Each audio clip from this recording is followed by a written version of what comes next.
yitwa Franco Mastantuono.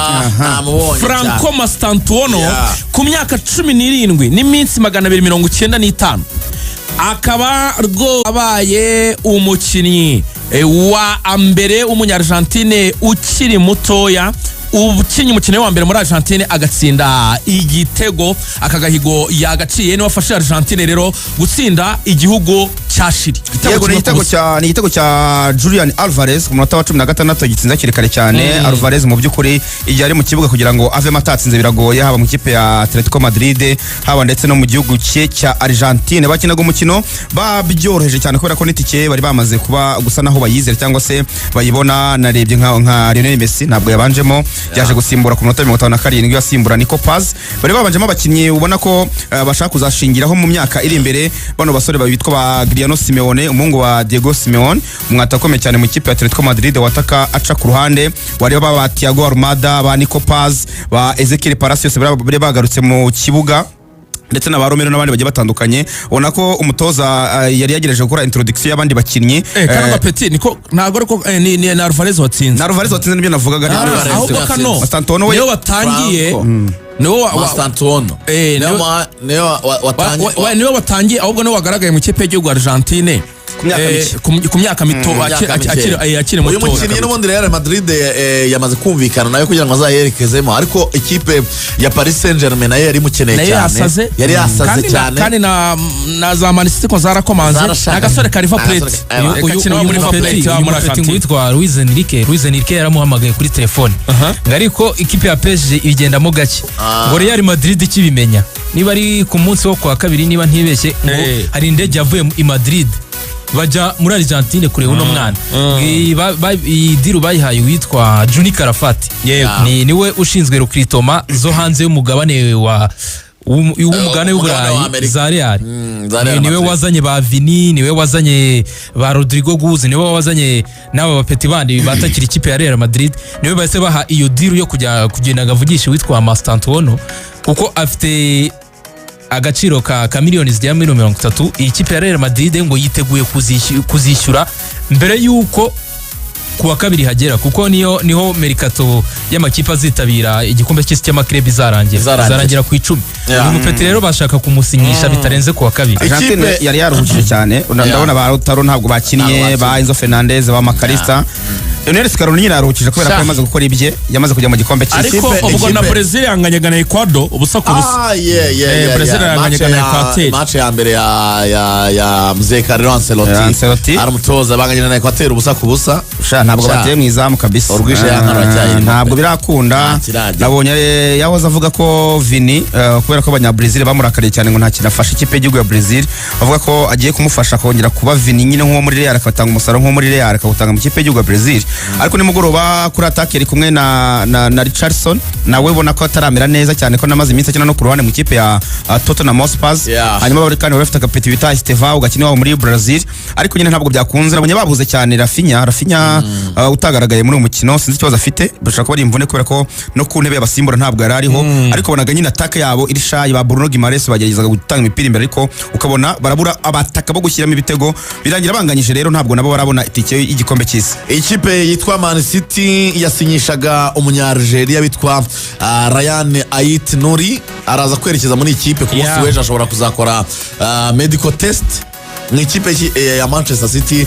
Umukinnyi ukina inyuma iruhande rw'ubumoso akina inyuma ku ruhande rw'ubumoso yitwa Ryan Ait Nouri akaba ari umusore w'imyaka 24 akaba rero avuye muri ikipe ya Wolves yo mu gihugu cy'Ubwongereza. Umusore avukiye mu gihugu cy'Ubufaransa azamukira muri equipe ya Angers bamutiza muri Wolves biza kurangira imuguze. Man City rero tayari ikaba yamaze kuba imwibikaho ni naco cyatumye ku munsi w'ejo kuko kocha Petkovic mutoza wa equipe y'igihugu ya Algeria yari yamwitabaje ariko biza kurangira bamuhaye uruhushya baramubwira bati banza ugende urangizanye na equipe ya Man City banza urangize ibibazo bya transfer yawe. Numwe mu basore rero bamaze iminsi birukankaho ku buryo bukomeye cyane. Numwe mu basore bakina gatatu mu byo kuri ziri moderne, umusore uzamuka ama assist ateye ubwoba, ama crossment merezamo. Iyi sezo yagize assist zigera muri 7.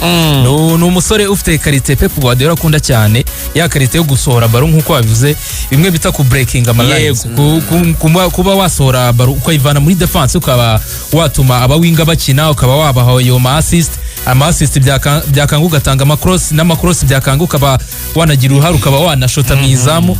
Ni umukinnyi Man City yashakaga cyane, dore ko hariya kuri gatatu imaze igihe kirekire itagira umurefti back uhamye.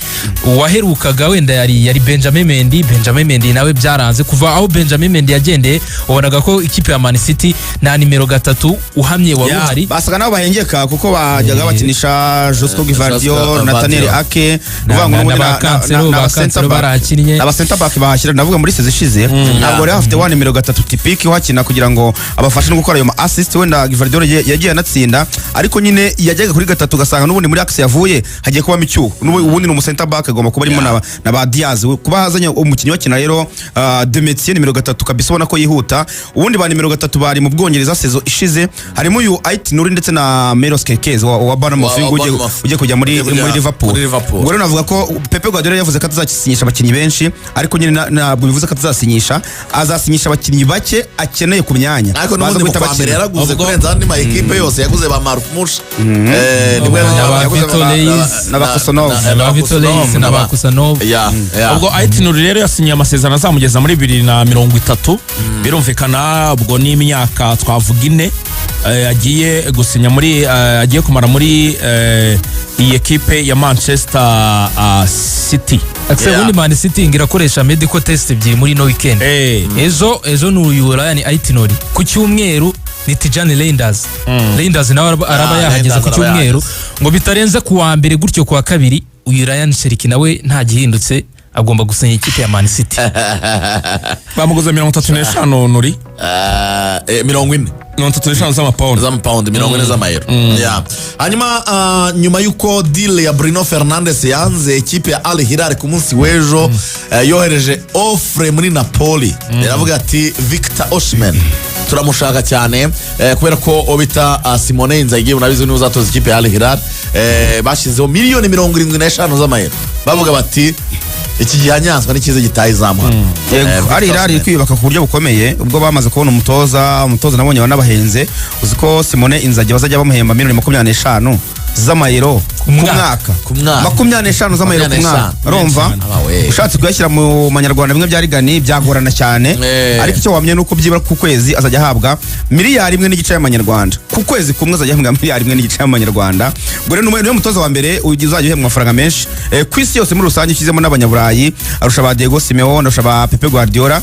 Ubwo rero icyo bamuzaniye ngira ngo no kubaka ikipe yabo cyane bakayubaka nk'amakipe ku mugabane w'Uburayi. Ubu ngubu Al Hilal ntabwo iri kwiyubaka nk'ikipe yo muri Arabia Saudite gusa, ahubwo iri kwiyubaka nk'aya makipe tubona akomeye za Napoli, za AC Milan, amakipe nka za Atletico Madrid. Niyo mpamvu ubona ko mu bakinnyi bashaka kwinjizamo nyine bashaka abakinnyi bafite iyo freshness. Hanyuma rero uyu Victor Osimhen ubona ko deal yo kujya mu Bwongereza isa naho igenda ikora businga buri sezo. Bushize yagomba kujya muri Chelsea ntibyakunda, Napoli ibigendamo gake.